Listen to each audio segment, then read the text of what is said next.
Différentiel, le podcast des entrepreneurs qui font la différence. Par Aurore Menard. Bonjour Yannick Alain. Donc moi déjà, j'avais vraiment à cœur que tu sois une des premières personnes à être interviewée sur Différentiel. Voilà, parce que j'ouvre des interviews sur Différentiel d'entrepreneurs un petit peu atypiques et je trouvais vraiment que bah, tu correspondais à ces entrepreneurs-là, qui ont eu un chemin peut-être pas tout à fait comme les autres et qui pourtant affichent une réussite au niveau entrepreneurial incroyable.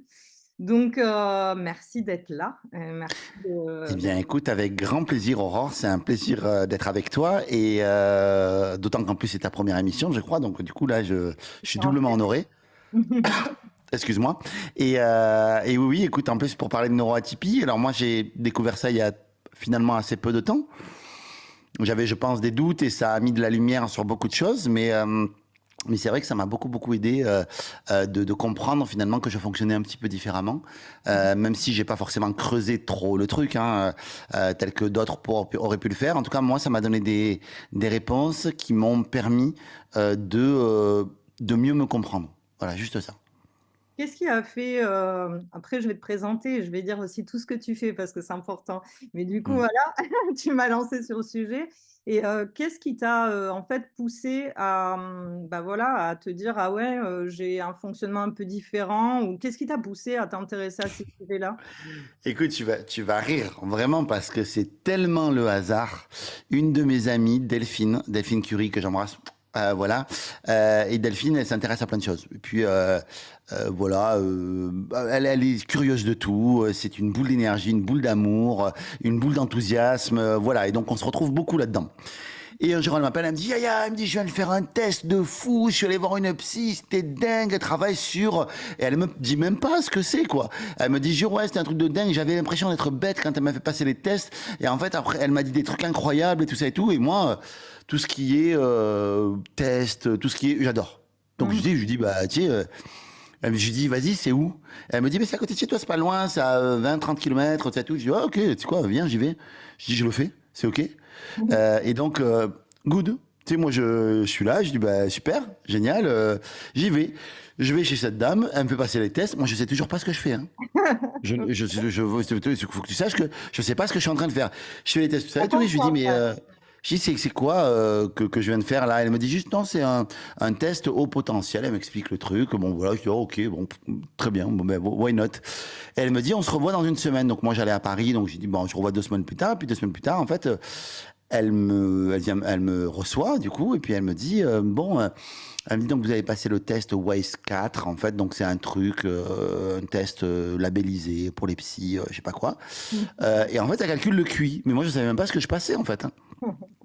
Et là elle me dit bon, elle me dit j'ai une bonne et une mauvaise nouvelle, j'ai envie de dire, je sais pas pourquoi vous êtes venu me voir, donc j'explique que c'était le hasard. Et elle me dit, écoutez, elle me dit, en fait, vous avez passé un test de QI. En fait, donc c'est un peu ce qu'elle me dit.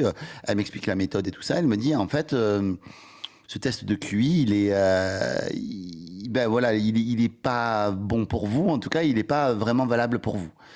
Je dis, d'accord, pour quelle raison? Elle dit, parce que vous avez des écarts. En fait, vous savez, ils testent différents types d'intelligence. Et elle me dit, vous avez des écarts, en fait, et ces écarts sont très grands entre les intelligences. Donc, ça veut dire que vous avez trouvé des stratégies, on va dire, dans différents trucs. Donc, c'est pas vraiment valable. Mais elle me dit, par contre, je valide le haut potentiel pour vous. Elle me dit, parce que vous êtes quand même à un bon niveau, je sais pas à combien j'avais, je me rappelle même plus. Et il faudrait que je te retrouve. Je voulais te retrouver le test, mais là, du coup, je suis pris de court. Et donc voilà. Et donc, elle me dit ça. Donc, je dis ah bon. Je dis ok. Et elle me dit mais vous avez pas eu du mal à l'école et tout ça? Et là, j'ai une espèce d'émotion qui m'est montée, en fait. Je me suis revu les professeurs qui me mettaient des gifles, qui me disaient que je comprenais rien, que j'étais lent, que j'étais une drogue, que j'étais nul, que j'étais tout ça et tout. Et en fait, j'ai une émotion qui était vite, c'est des larmes aux yeux, tu sais. Je dis, mais putain, hey, ça va, t'as 40 ans. Ça va aller 2 secondes, 41 ans, j'avais. Ça va aller 2 secondes quand même, tu peux quand même un petit peu, enfin, tu vois, gère ça, quoi. Et en fait, elle m'explique, elle me dit, mais en fait, d'après vos résultats, elle me dit, je vous soupçonne d'être dyslexique et TDAH. Et elle m'explique le truc, en fait. Donc, alors, je sais pas comment elle définit ça, en discutant avec elle pour des TDAH par rapport au truc, mais en tout cas, voilà. Et du coup, j'ai compris, en fait, plein de choses, en fait, pourquoi j'étais lent pour lire, pourquoi j'étais lent. J'avais des choses, en fait, sur lesquelles j'étais pas là, quoi. J'étais pas là du tout, quoi. J'étais complètement à la ramasse, en fait. Et d'autres choses sur lesquelles j'étais très bien. Ouais. Donc, tu sais, il y a des trucs verbaux, machin truc. Ben là, je suis très très haut, mais il y avait d'autres trucs où je suis très très bas. Et donc, du coup, je comprenais pas, en fait. Je dis, mais. Et du coup, ce que j'ai compris, en tout cas, c'est que j'avais une mémoire vive petite. C'est-à-dire que je pouvais. Ok. Tu sais, j'ai une mémoire de travail petite, ce que j'ai compris. Et j'ai compris que j'avais un truc avec la rapidité de. Alors, il y avait un truc avec la rapidité d'exécution, je crois, un truc comme ça, en fait. Il y a ces deux trucs, en fait, qui sont très bas chez moi. Et donc, du coup, ben voilà, du coup, j'ai pigé pourquoi tu me dis quelque chose, je peux l'avoir oublié 2 secondes après. C'est, voilà, alors, j'ai une mémoire à long terme quand même, je me retiens des choses. Mais il faut vraiment que, voilà. Et puis, j'ai une capacité aussi à m'intéresser à ce qui ne m'intéresse pas, qui est très proche de zéro. C'est-à-dire, je Mm. sais pas me faire mal là-dessus.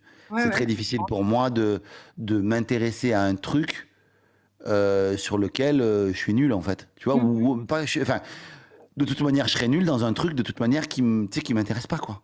Ouais, Si ouais. ça m'intéresse pas, si ça me passionne pas, si ça m'ennuie, je sais absolument pas me faire violence, en fait. Ok. Ouais, ouais. Absolument pas. Bah, ouais, non, mais c'est intéressant ce que tu dis parce que, voilà, du coup, il y a, je sais pas, des endroits où tu es très bon et des endroits aussi où tu es moins bon et en même temps, quand on voit, tout ce que tu fais, on pourrait quand même parler de multipotentialité parce que c'est impressionnant. Peut-être, oui, je pense, ouais. Ouais, sûrement. Bah, ouais, moi j'en suis assez sûre. Heu, du coup, si je résume et je vais en oublier certainement, donc tu as créé la Network Business School, Oui, tu as aussi, créé un super événement qui s'appelle, la Journée de l'audace. oui. Voilà, tu es aussi, l'auteur en fait, on va en reparler, d'un livre qui s'appelle, tu vois, j'ai pris des notes tellement il y a des choses. C'est incroyable. Les gentils aussi méritent de réussir. Et puis, si je me trompe pas, tu as aussi un média, de développement personnel qui s'appelle ABC Talk. Ouais, ABC Talk, ouais, absolument. ABC Talk Et TV. En fait, alors je suis pas le visage d'ABC Talk, c'est plutôt mon associé Marc, qui est voilà, mais effectivement, on est associé à 50-50 sur ABC Talk. Ouais. et Et je donc rêvais d'avoir un média à moi, et voilà, c'est chose faite. OK. Donc voilà, je sais pas si j'ai oublié des choses, sûrement que j'en ai oublié. Dis-moi? Sûrement. Ouais, bah, j'ai plusieurs formations.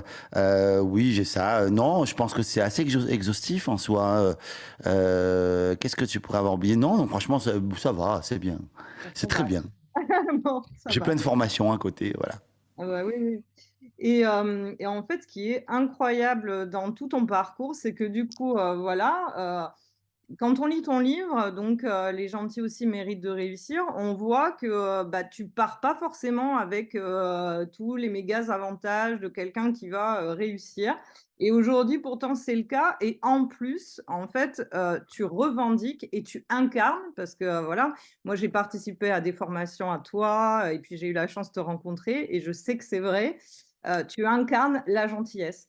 Et moi, je voudrais qu'on parle de ça parce que, dans la tête, de beaucoup de gens, aujourd'hui, la gentillesse et tout ce qui concerne un peu l'entrepreneuriat ou le monde professionnel, bah, ça va pas toujours ensemble des Très fois, opposé. voilà.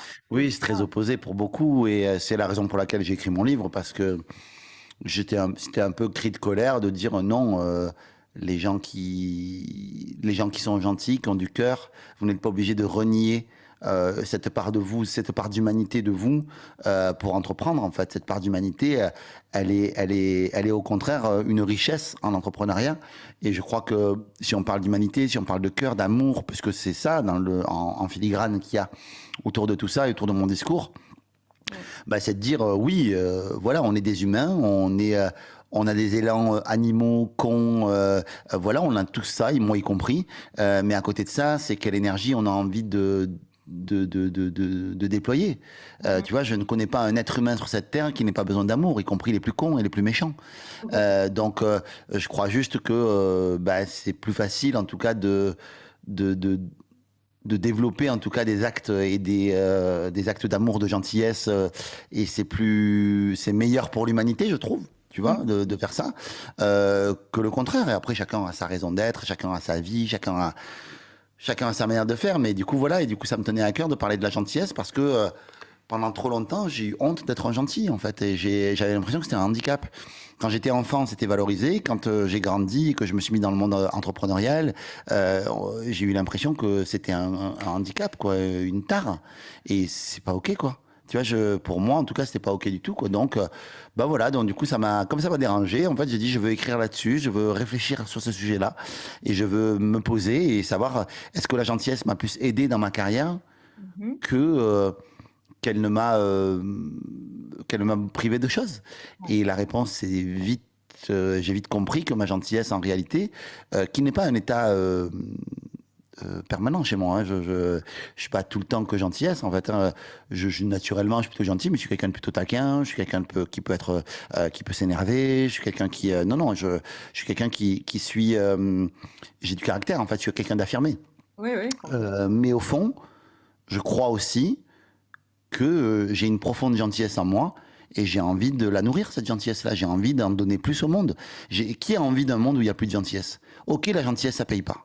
Mhm. Ok, enfin, selon et encore, on pourrait réfléchir Oui, là-dessus. Mais, enfin, c'est pas ce que je dis dans mon livre. En tout cas, dans mon livre, j'explique justement que la gentillesse, au contraire, peut payer, mais pas si c'est fait dans l'intention d'être payé. Et oui, c'est toujours pareil, en fait, c'est une question de à quelle intention on met derrière. c'est ça. Et je trouve que c'est très intéressant, en fait, de se dire, voilà, en tout cas, moi, je défends l'idée que plus on va assumer sa gentillesse, sa part d'amour, tout en se respectant soi, parce que c'est toujours pareil, hein, la gentillesse, on la voit beaucoup. Moi, je suis gentil envers les autres, mais il faut aussi le voir en étant moi, je suis gentil avec moi. Oui, oui. Et des fois, moi, je suis gentil avec moi, ça veut dire des fois pas être gentil avec les autres.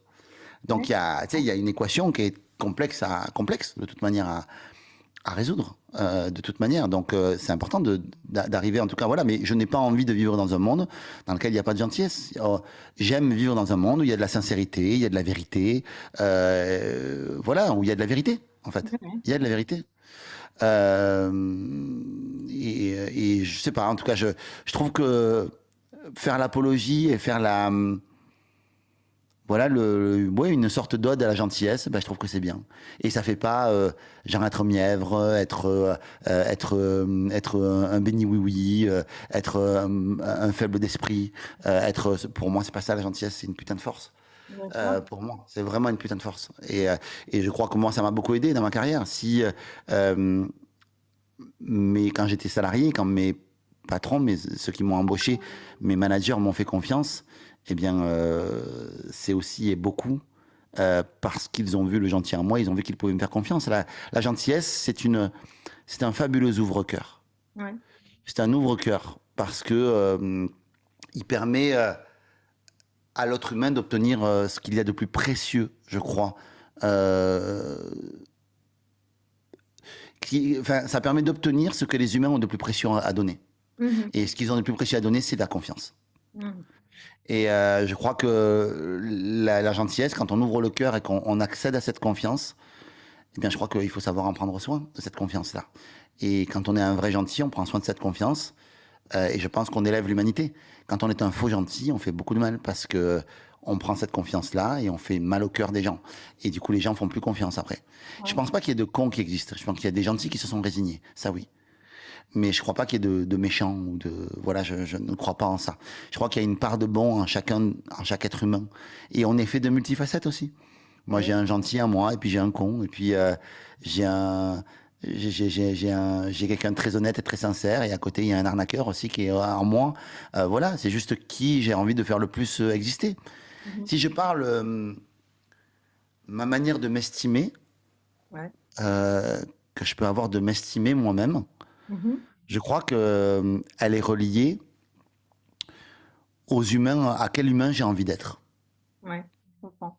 Et je veux pas me surestimer, je veux pas me sous-estimer non plus. J'ai envie d'avoir une estime juste de moi. Mhm. Et voilà, je sais que dans le développement personnel, on dit non, mais il faut. Ça amène en fait le développement personnel souvent amène de la sous-estime à la surestime pas assumée. Et je trouve que c'est intéressant en fait de voir les deux côtés et de dire ben, qu'est-ce que la sous-estime t'apporte et amène aussi, et Ouais. qu'est-ce que la surestime amène et peut-être et n'amène pas. Et voir le bon chaque côté de la pièce, en fait, finalement. Et te dire, bah, tu sais, comment est-ce que je peux me centrer? Et je crois que l'estime juste, moi, je la définis eh bien au travers de qui je suis, des gens avec qui des valeurs que je défends, des gens avec qui de rabattre un petit peu les cartes aussi. J'ai fait ça pendant un temps. J'aime bien cette phrase qui est de Michel Onfray, que j'aime beaucoup, et qui dit qu'est-ce que j'ai fait de ce qu'on a bien voulu faire de moi? Mmh. Ouais. Qu'est-ce que j'ai fait de ce qu'on a bien voulu faire de moi? Vous avez 4 heures.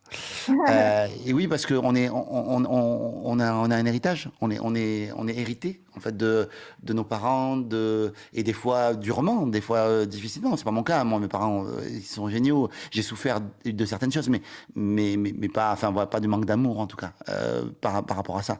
Et mes parents, voilà, sont des gens exceptionnels. Et donc, effectivement, ils ont voulu me mettre des choses Mmh. et enfin, ils m'ont éduqué, me semble-t-il, selon leurs valeurs. Et donc, Ouais. ma mère, c'est quelqu'un de profondément joyeux, c'est quelqu'un de profondément gentil. Mon père, c'est quelqu'un de très intelligent, c'est quelqu'un qui réfléchit beaucoup, qui se pose beaucoup, qui est un fin lecteur, qui est quelqu'un qui est un artiste aussi. Voilà, donc il y a tout un truc et je me suis construit avec tous ces bouts, des gens que j'ai rencontrés, des amis qui ont été des mentors, des professeurs certains que j'ai appréciés, des enseignants que j'ai eus, des gens que j'ai croisés dans ma vie. Et je suis la somme de Mmh. tous ces trucs-là. Ouais. Et donc, au bout d'un moment, c'est de savoir, tiens, est-ce que ma vie me va? Mmh mh. Et quand bien même elle me va pas ma vie, c'est de me dire, ou pas complètement, c'est de dire, ok, bah, qu'est-ce que je pourrais changer, remplacer? Je suis maître de ma vie, donc tiens, ça, je l'achète plus. Tu sais, il y a des fois des choses que tu achètes un temps parce que ça t'aide, et puis au bout d'un moment, tu es obligé de te débarrasser, mais ça t'a tellement aidé pendant longtemps que tu te dis, mais non, je peux pas m'en débarrasser. Ben si, si être tout le temps un béni oui-oui et dire oui, en fait, ça t'a aidé en fait, à graver la chaise, donc au bout d'un moment, tu as besoin de t'affirmer et de taper du poing sur la table et de plus être ça, ben, tu as le droit de l'enlever, tout en restant un gentil. Et Mmh. donc, bah, tout ça, ouais, c'est ce que j'amène effectivement dans mon livre, est-ce qu'on peut amener de la notion, est-ce qu'on peut amener un petit peu d'optimisme, est-ce qu'on peut amener, redonner un petit peu ces lettres de noblesse à la gentillesse, je trouve que ça serait cool. Et donc, Ouais. voilà, ce que moi je crois en tout cas par rapport à tout ça, à la gentillesse, à tout ça. Donc, je veux vraiment nuancer le fait que je suis pas tout le temps un gentil, je suis pas un apôtre de la gentillesse. Je crois que je suis un apôtre de la gentillesse, mais je ne suis pas tout le temps gentil. Je Oui. crois que je veux porter la gentillesse plus loin et je veux que les gens l'utilisent, mais je crois au fond que j'ai pas beaucoup à forcer pour ça. Je crois que les gens en général sont quand même de profonds gentils. Je le crois vraiment en fait. Je crois que c'est juste la manière dont ils se sont construits. Donc ils croient que la vie professionnelle est faite. Donc ils croient que la vie généralement est faite, qui font qu'ils sont aigris de quelque chose et du coup ils adoptent un comportement complètement inverse. Alors juste Euh, pardon, excuse-moi, oui, vas-y. non, non, je suis là. Alors, justement, enfin, je rebondis du coup parce que, voilà, tu dis plein de choses à chaque fois, j'ai plein de questions dans la tête et celle-là, voilà, j'ai envie de te la poser. Parce que justement, tu parles beaucoup, de l'authenticité et il y a aussi quelque chose que tu dis aussi et que j'ai trouvé super intéressant, c'est que, tu dis: «Ben, on n'est pas obligé d'être quelqu'un d'autre, en fait, au niveau, professionnel. On n'est pas obligé de porter un masque». Et enfin voilà, j'avais envie que tu nous parles de ça parce que moi aussi, c'est une idée, à laquelle je crois. Mais c'est vrai que professionnellement, il y a beaucoup de gens, voilà, qui, bah, se croient obligés de porter un masque. Donc est-ce que tu peux nous en dire un peu plus? Ben, je crois que c'est fatigant de porter un masque. Moi, je crois à ça. En tout cas, moi, je sais pas faire autrement. Alors, quand je dis authentique, peut-être qu'on pourrait le remplacer par sincère. Mmh. Être sincère au moment. Ouais. C'est-à-dire, sur le moment, être sincère. Si le Mmh. moment, je suis triste, eh bien, je suis triste. Voilà, à un moment donné, je me l'autorisais pas. Ouais. Non, t'as pas le droit, t'es obligé d'être joyeux. Et je fuyais cette émotion de tristesse je fuyais les émotions désagréables en général, je les fuyais. Et j'ai appris depuis quelques années à justement bah, ne pas forcément fuir cette part de moi qui pouvait être aussi triste. Voilà, je Mmh. crois que c'est important, en tout cas, d'amener en tout cas cette logique-là. Mmh. Euh, Ce que je crois aussi, putain, j'ai déjà oublié ta question parce que moi, il y a un truc à biper, ça m'a énervé. Et du coup, ta question, c'était? Je te parlais de l'authenticité et Oui, excuse-moi. justement de voilà, Oui, on est là-dessus. le Donc, masque. Ouais. et je crois que, en fait, moi, je sais pas faire autrement Mmh mh. que, que ça, en fait, parce que c'est fatigant, je trouve, de pas être soi-même. De pas... Mais je sais que dans le monde du travail, en fonction des règles du jeu qui sont celles du monde du travail, des fois, on est un peu obligé eh bien, de se référer à des codes. Mhm. Codes que moi j'ai trouvé détestables pendant des années. Des codes voilà, que j'ai trouvé, que j'ai pas aimé ces codes. En fait, j'ai pas aimé Mhm. ces codes, j'ai pas aimé ça parce que j'avais jamais affaire à la personne, j'avais affaire qu'au professionnel. Il n'y a pas de lien qui est créé. Si tu crées un lien, je sais pas, en fait, ce que je trouve, c'est que le monde du travail, souvent, Mhm. nous coupe de notre humanité Oui. et veut faire de nous, quelque part, des gens qui suivent une procédure. Mhm. Et enlève tout le génie créatif de, tout le génie créatif, finalement, de, de notre réflexion, Mhm. de ce qu'on peut apporter à une société. Ouais. J'avais appris un chiffre, malheureusement je ne suis pas capable de te donner la source, peut-être le trouverez-vous si vous regardez ce podcast et que vous l'avez, qui disait qu'il y avait plus de 40%, et je crois que le chiffre était plus que ça, des personnes d'une entreprise qui souhaitaient que l'entreprise coule. Ah oui, d'accord. Et en fait je me dis, tu t'imagines dans quel état il faut être Mhm. pour souhaiter, plutôt que de se confronter à soi-même et de se dire, écoute, cette entreprise, ça me va pas, plutôt de dire, putain, j'espère que ça va couler, comme ça je serai au chômage, et au moins, je serai extirpé de ce monde qui ne me va pas. Tu peux te sortir de là sans attendre. En fait, t'es pas obligé, en fait, voilà. Ouais, ouais. Tu peux recadrer, Mhm. tu peux recadrer les choses, tu peux toi décider de partir, tu peux tout imaginer. En fait, Mhm. tu peux tout imaginer, en fait, à partir du moment où, voilà, mais tu peux faire le choix aussi de rien dire et de saboter, et d'auto-saboter l'entreprise, ce que je trouve dommage. Mhm. Mais justement, tu as des valeurs qui sont fortes. Tu parles beaucoup en fait des valeurs et du fait, même dans ton ouvrage, tu encourages beaucoup les gens à regarder leurs valeurs et pour les incarner encore plus pleinement. Et tu racontes en fait une anecdote de quand tu étais commercial et quand en fait tu as proposé quelque chose à une dame en fait et que en fait tu savais ne pas être forcément dans le juste par rapport à tes propres valeurs. Et finalement, tu as, refusé, malgré que tu aurais pu, vendre cette chose-là à cette dame, de le vendre. Et heu Hmm. et en fait Bah, je l'ai forcé. En fait, je l'ai forcé, cette dame. En fait, c'est-à-dire que je suis allé là chez elle, elle m'attendait pas. Il y avait trois enfants qui, voilà, c'était au moment du repas, c'était une femme seule.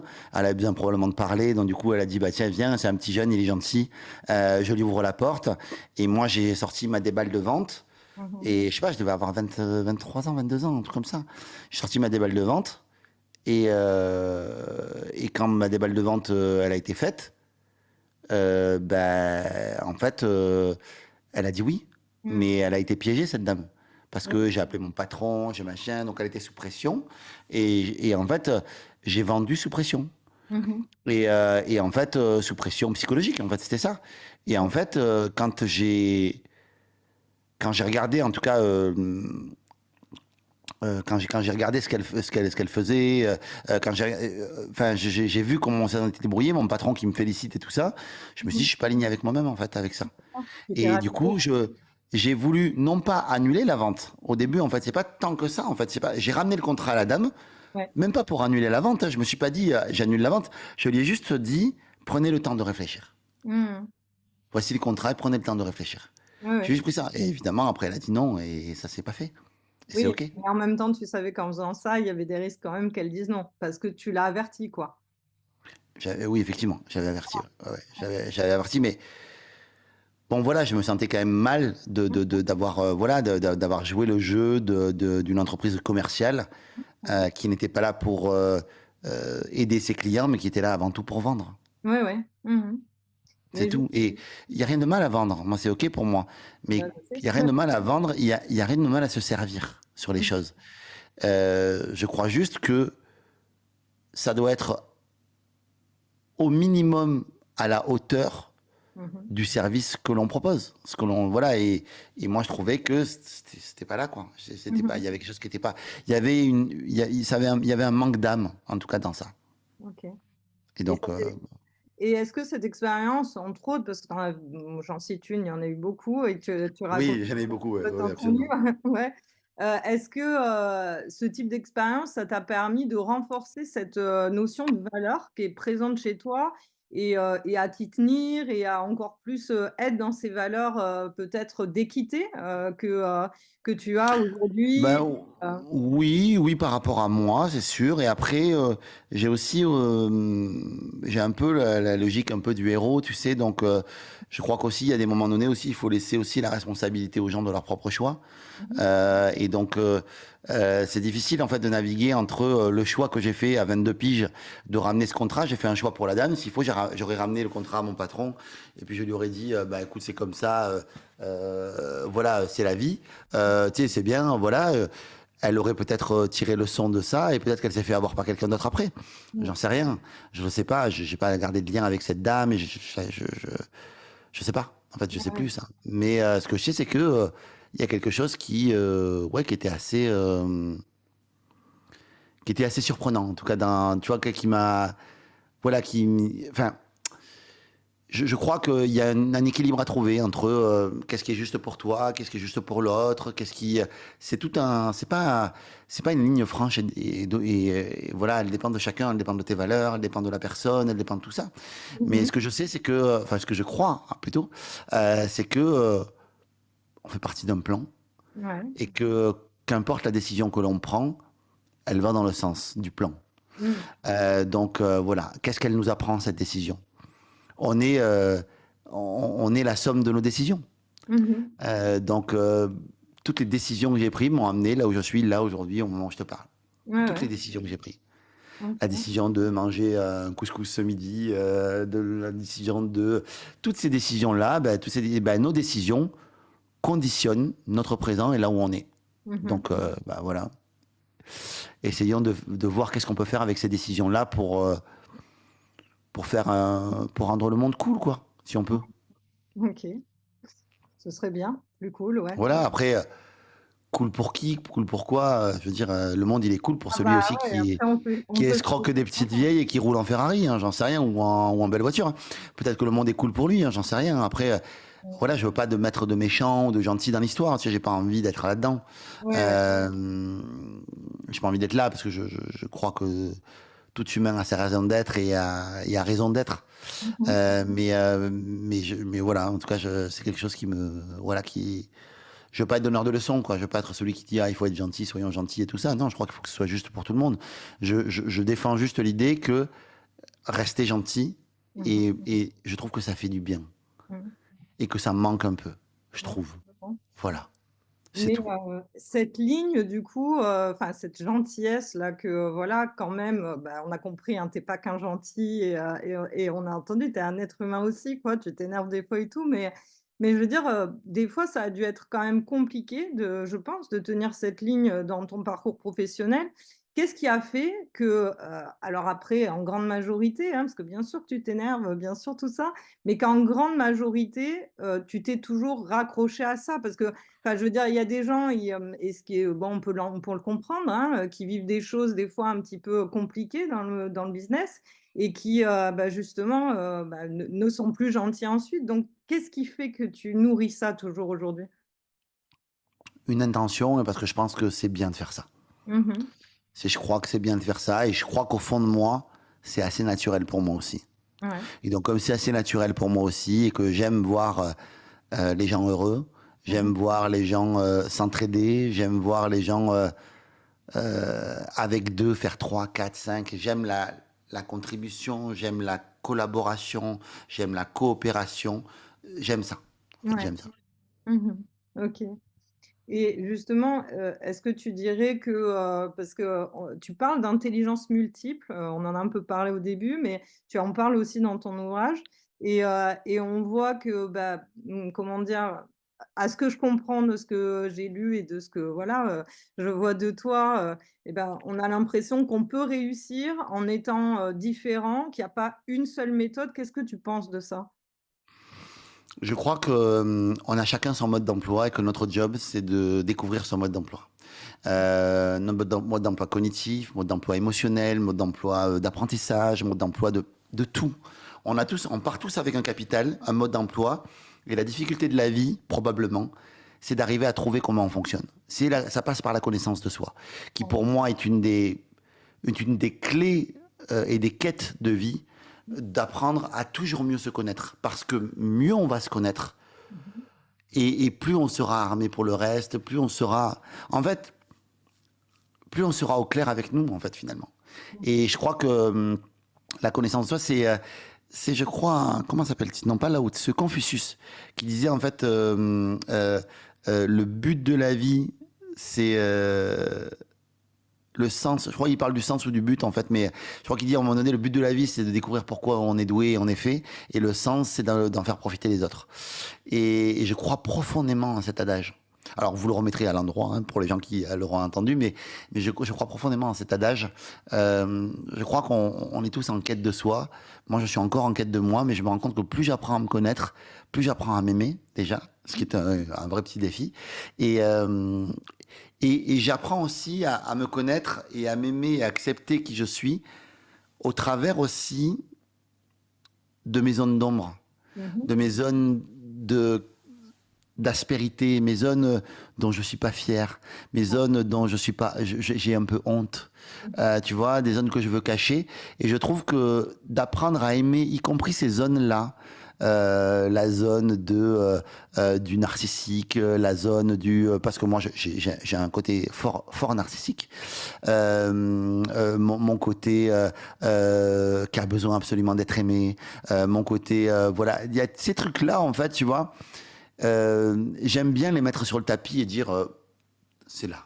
Ouais. Et je trouve ça cool parce que quand j'accepte ces parts-là de moi et que j'apprends à les aimer et à rire d'elles, bah du coup je les désamorce un peu Mhm. et je Ok. les laisse exister à leur manière et je dis elles ont le droit d'être là. Comme tu sais, on est plusieurs là dans mon corps là, on a plein de parts, tu vois, et puis j'ai comme une espèce de diamant avec plein de parts et puis tu sais, c'est comme si gentillesse, c'était on ne veut voir que ça. Ben non, Mhm. on peut Ouais. voir d'autres trucs aussi. Tu vois, on peut voir d'autres choses. Et non, je suis plein d'aspérités Ouais. aussi. Et j'apprends à aimer aussi ces aspérités-là. Ça permet de mieux s'accueillir et de peut-être oser davantage l'authenticité. Ouais, et puis ça libère aussi. Putain, qu'est-ce que ça libère? Ça libère. Qu'est-ce que tu peux prendre à quelqu'un qui donne tout et qui est transparent? Ouais. Qu'est-ce que tu peux prendre? C'est comme en couple. Qu'est-ce que tu peux prendre à quelqu'un qui te donne tout? Tu m'aimes pourquoi? Bah parce que je t'aime. Mhm. Non, mais il y a bien une raison. Tu sais, donne-moi un truc, tu sais, sur lequel, tu sais, je sais que si j'en fais plus, j'en aurai plus, ou tu vois. Non, non, je t'aime parce que je t'aime. Ok, bah, let's go alors. Tu vois ce que je veux te dire? Tu sais, il y a un truc, tu vois, là-dedans qui est cool, je trouve. Tu vois, moi, je trouve ça chouette Mhm. Ok. d'acheter cette idée-là. Bah oui, bien sûr. Et alors on va parler un peu, bah, de ton actualité du moment et aussi, dire aussi à nos auditeurs, à ceux qui nous regardent là, bah, où est-ce qu'on peut te trouver si on veut, voir ce que tu fais et cetera? Enfin voilà. Ah bah écoute, tu peux aller sur mon Insta généralement, tu t'inscris à ma newsletter sur mon site, tu vas être au courant de ce que je fais, des formations qui sortent, des nouveaux trucs qui se passent. C'est bien, voilà. Je partage aussi pas mal de valeurs aussi, donc bah, ça peut être cool. Écoute, voilà, franchement, on va pas. Il y a 10 000 supports, je suis partout. Donc, tu veux me trouver sur LinkedIn, j'y suis. Tu veux me trouver sur Insta, j'y suis. Tu veux me trouver sur Facebook, j'y suis. Tu veux me trouver sur YouTube, j'y suis aussi. Donc, franchement, où vous voulez. Voilà, je produis pas beaucoup de vidéos, encore, voilà, mis à part des vidéos comme ça, d'interviews. Mais voilà, tu tapes sur Google Yannick Alain, tu devrais me trouver. Tu devrais pouvoir trouver de quoi te saouler de moi. Voilà. Et en fait, si tu avais un conseil à donner justement à ceux qui nous regardent pour réussir dans leur entreprise, ce serait quoi? S'il y en avait un? Bah, c'est difficile, il faut l'adapter à la personne, il faut l'adapter à tout ça, mais je crois que c'est ne pas mettre trop d'enjeux dans ce que l'on produit, dans ce que l'on fait. Mmh. J'ai souvent affaire à beaucoup de passionnés. Et ces passionnés-là, souvent, en fait, quand ils montent leur boîte, c'est comme s'ils jouaient leur vie. Et tu joues pas ta vie sur ta boîte, en fait, c'est pas vrai. Tu joues pas ta vie sur une idée, en fait. Donc, détends-toi, ok? Monte ta boîte, teste. Et si ça marche pas, eh ben, fais autre chose. Tu vois, retrouve un autre truc qui est aussi proche de ça. Mais t'es pas obligé de te dire c'est ça ou c'est rien. Et si je réussis pas, c'est nul, ça va mettre de la pression là où il y en a pas besoin. Et donc, je dirais, Surtout que si vous êtes des hypersensibles, que vous suivez Aurore, probablement que vous êtes sûrement là-dedans. Je trouve en tout cas que vous auriez tout intérêt, en tout cas, à vous foutre un peu la paix là-dessus et à vous dire détente. Je tente, j'essaye, je joue une pièce comme un jeu vidéo. Je joue une pièce, ça marche, ok, ben je vais me constituer une autre pièce, hop, clac, et je vais rejouer un coup. Et puis on peut passer sa vie à jouer, moi ça me va. Jouer pour jouer, c'est cool, hein. Gagner, c'est bien, mais Ah, c'est... c'est intéressant ce que tu dis parce que tu parles de cet état de gamer dans ton livre et puis on retrouve ce sentiment de joie, de plaisir en fait dans les petites choses qu'on fait et enfin moi ça me renvoie à ça ce que tu es en train de dire quoi. Ouais, moi je suis très dans le plaisir. Mmh. Je suis Ouais, très dans le plaisir de la vie, dans le plaisir de quand on fait les choses, dans voilà quoi. Comme je sais pas m'ennuyer, je sais pas souffrir, tu vois, ou en tout cas me faire violence pour faire les trucs. Et c'est très difficile pour moi. Je ramène du jeu et du ludique partout, en fait. Ça fait ouais, je partie pense de moi. que c'est effectivement important et peut-être encore plus pour, comme tu disais, Eh les oui. personnes hypersensibles qui se mettent beaucoup de pression sur les choses, quoi. Tu sais, je fais des conférences parce que j'aime faire rire les gens et j'aime toucher les gens et les faire rire. Mmh. C'est pour ça que je fais ça. C'est le côté narcissique, mais je fais ça parce que ça me nourrit, en fait, ça. Ouais, je comprends. Et alors, si tu avais un petit mot de la fin que tu avais envie de nous partager, tu nous dirais quoi? Je sais pas, il me semblait l'avoir fait, mais écoute, non, écoute, bravo de suivre Aurore. Toi qui regardes cette vidéo, si tu suis Aurore, je te soupçonne d'être intelligent, vraiment. Voilà, donc non, non, je suis content de ça. C'est cool, je crois. Merci, merci pour cette invitation, merci pour cette belle discussion, cette belle Merci, ouverture de discussion. Merci beaucoup.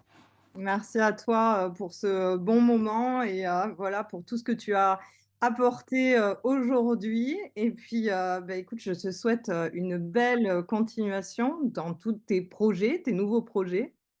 Et je te dis à bientôt, Yannick. À très bientôt, ma belle. Merci pour tout, Aurore. Merci.